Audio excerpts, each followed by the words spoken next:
Personally, growing up as a short kid is neither a blessing nor a deplorable trait. I mean, let's be non-realistic here. Imagine you see this cute girl having a picnic all alone, and for some reason you felt like you could get her number. So you creepily walk towards her and say, "Hey, you're pretty. I would like to get your number." And then she stares at you and observes your stature. Hypothetically, let's say you were 6'3". Chances of rejection would be quite low compared to if you were 5'4". So you might be wondering, wow, so she would give her number to the 6'3" me but not the 5'4" me? Well, considering it's you, both are debatable, but yeah, that's correct. The short you is more likely to be rejected, which is unfortunate. But what is fortunate is that when a horde of zombies rushes towards you guys, you could use the girl as a bait and hit the dash as fast as you can until you stumble upon a dead end where you see a small opening inside the wall where you conveniently fit through and escape the horde of zombies. Now this is for being 5'4". If you were 6'3", you can't do all that. So therefore, being short is equally as good as being tall. The tall you could pull girls, whereas the short you could escape zombies. Yeah, you see, I'm turning 17 years old soon and I'm standing at a whopping 5'6", which, not to brag, is in the taller side of the average Filipino man.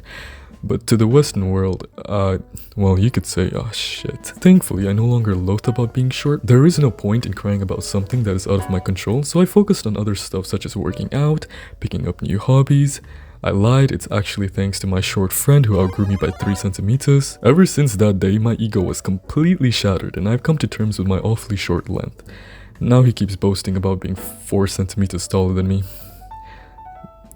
That meanie. It's not just my friends who make fun of me, my own family does. My 5'1" Filipino mom says the most nonsensical comments about my height, like it's my fault that I'm short. Why am I short? You know why? Cause you and Papa are short? No, it's because of that bone. What? That makes no sense. He's one shot, Get him. Yes. Hoy. Yeah, what is it, Ma? You've been on the computer for 5 hours now. Yeah, just give me 5 minutes. You see? What? That pimple on your forehead? What about it? That's cause of the radiation of the computer. What? Don't talk back. Because of this game, you don't have a girlfriend and you're short. Mama, that's bullshit. Not only does my own mother bully me for my height, all 3 of my sisters does as well. They keep calling me short, thinking they're hurting my feelings, but in reality, I know they're just jealous of me because I took most of my mother's genes. Fortunately, my dad is like 5'9", so I still have time to grow.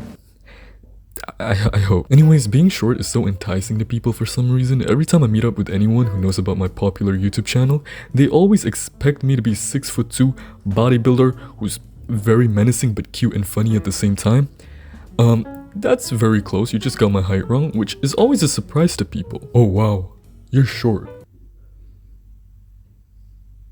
I remember in kindergarten, all the girls in my class were captivated by my adorable stature, that is being the tiniest person in the classroom, so every day whenever I enter into class, oh my god, it's that cute Chinese boy.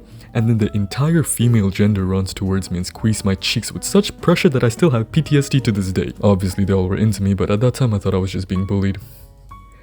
Well, maybe I was being bullied, but being short isn't all bad. Since I was as light as a feather, I used to be the fastest runner in the entire grid. I could easily jump from one couch to another, crawl under tables, and overall be much more flexible than the taller specimen. I also mentioned earlier, you're more likely able to survive longer in a zombie apocalypse being short, if that's ever a concern.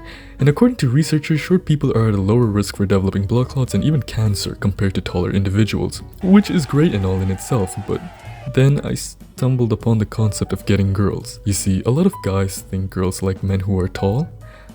This is actually incorrect. They like rich men who are tall, but if you're short like me, you could still try to pull girls. All you need is to have either one of 3 things.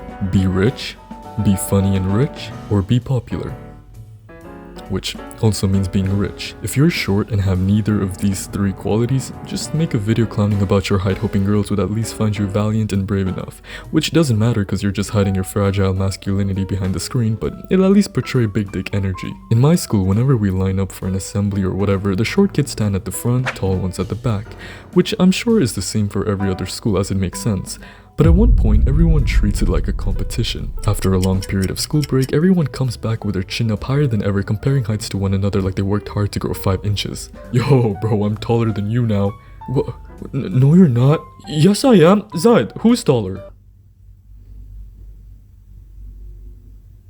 This is more relevant now as I'm in my final year of high school, and it was the first time our school opened up since the pandemic. It's been 2 years of online character development since then, and now that everyone's back to school with such insane growth spurt, yeah, it still doesn't change anything for me. But what I now realized is that everyone's obsessed with conventional attractiveness and asserting dominance. Of course, my height doesn't enthrall all the girls, nor does it give out a menacing aura, but I'm still pretty athletic and have the manliest voice in my class, despite being small, so I don't really get picked on for my height. In fact, I probably could assert dominance if I wanted to. I just need to be mistaken as a girl, so when I do open my mouth and say something, yo, what's good, baby girl? Yo, everyone's transphobic all of a sudden. So fortunately, I don't really get bothered about my height anymore. I'd like to think I have a personality along with my deep voice that whenever I talk to any girls, they instantly fall in love with me. Which is just an assumption since I have yet to talk to any girls. Though being short comes with a big disadvantage, as if you're 5'10" or above, you're instantly a 7. Whereas for me and every other short kings, we'd have to make our way up to the TikTok beauty standards. Drink milk? Done. Sleep for 8 hours a day? Done. Go to the gym? Done. Play basketball? Be funny? Why did the chicken cross the... Be rich? God damn it. At the end of the day, having a type is just a set of preferences that doesn't exactly matter with who you fall in love with. In fact, I'm sure there are some 5'9" ladies out there ready to give me a chance. No? Okay, never mind. That's why if you're ever short and is wondering, damn, homie is 6'5" and is asking what the hair routine is, yeah, don't worry about that. Bro trying to max out his stats. So just focus on yourself and always remember, the greatest glory in living lies not in never falling, but in rising every time we fall. That's just a random quote I found on Google that has nothing to do with this. Okay, I love you. Goodbye.